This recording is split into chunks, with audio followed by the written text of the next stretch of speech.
큐합 큐티를 합시다. 7월 7일 일용할 양식 예레미야 2장 29절부터 37절 말씀을 살펴보겠습니다. 이스라엘의 상태를 오늘의 말씀을 따라서 비유적으로 한번 살펴봅시다.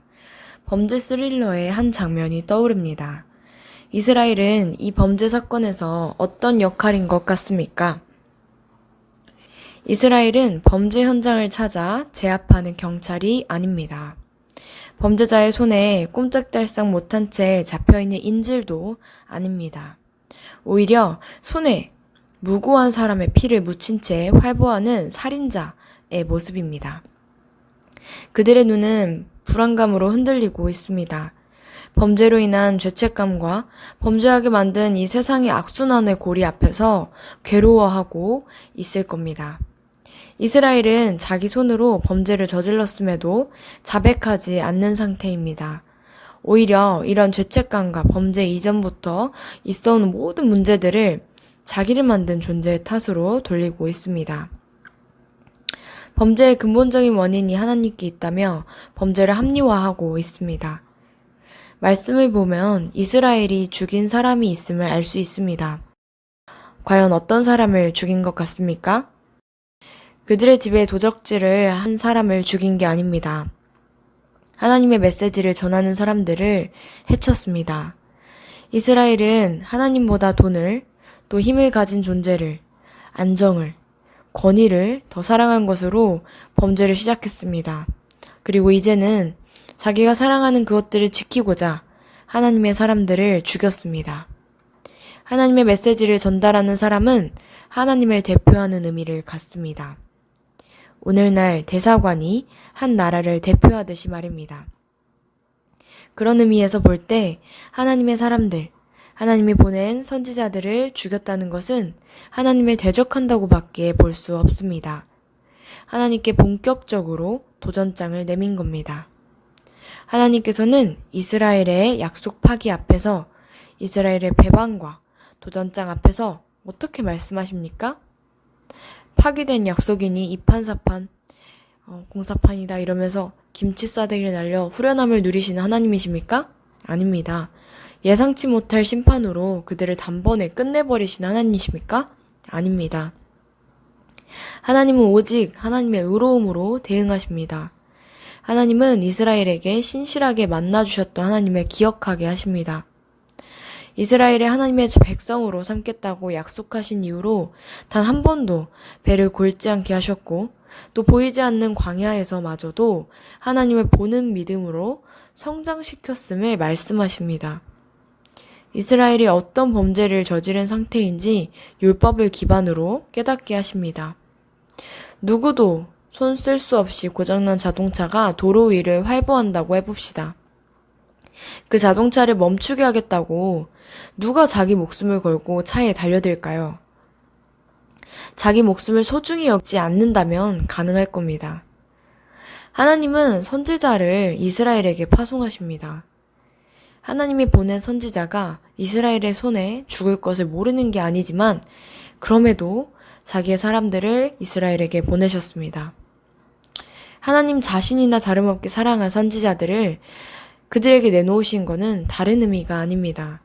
하나님의 사랑이 할 수 있는 만큼의 정도가 아니라 하나님 자신을 소중히 여기지 않으면서까지였음을 나타냅니다. 이스라엘의 배반과 패악 때문에 드러난 것은 하나님의 지극한 사랑뿐이었습니다.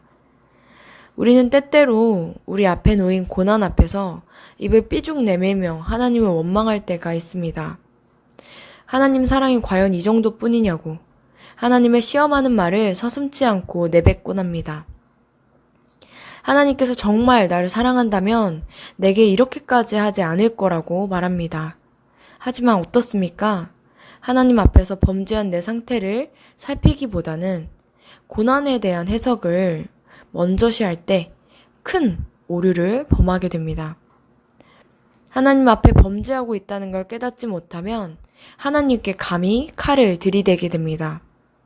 이스라엘처럼 하나님을 탓하다가 결국엔 하나님을 대적하기까지 한다는 걸 알 수 있습니다. 우리는 수없이 많은 고난들로 상처난 가슴을 안고 있습니다.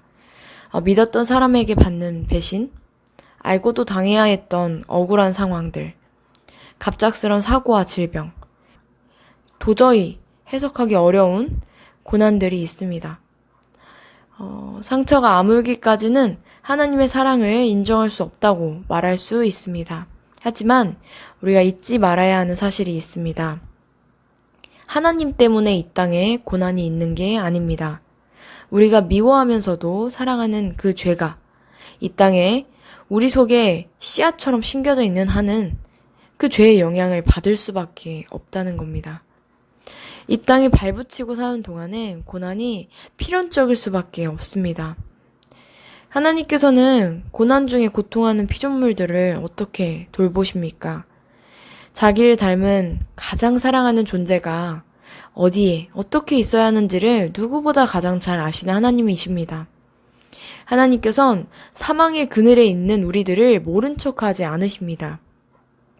오히려 불꽃 같은 눈으로 살피고 계십니다. 사랑하기에 자기를 떠나는 존재들을 가장 안전한 곳으로 인도하십니다.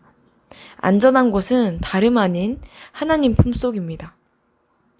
그러기에 어제 말씀 속에서는 하나님을 떠난 이스라엘의 모습을 알리셨습니다. 하나님의 품속은 우리를 율법의 채찍으로 끊임없이 때려서 교화시키는 곳이 아닙니다. 오히려 하나님 앞에 범죄하는 자신을 있는 모습 그대로 보이는 곳입니다. 하나님이 주시는 용서를 시시때때로 받고 하나님의 사랑을 누리는 곳이 하나님 품속입니다. 하나님 사랑 외에 돈의 위상을 찬양하고 자기의 능력을 칭송하는 곳이 하나님 품속이 아닙니다. 메시지를 마무리하면서 두 가지를 권면하고 싶습니다. 당신을 향한 하나님의 마음을 오해하고 있습니까? 하나님의 마음을 바르게 알기를 기도합시다.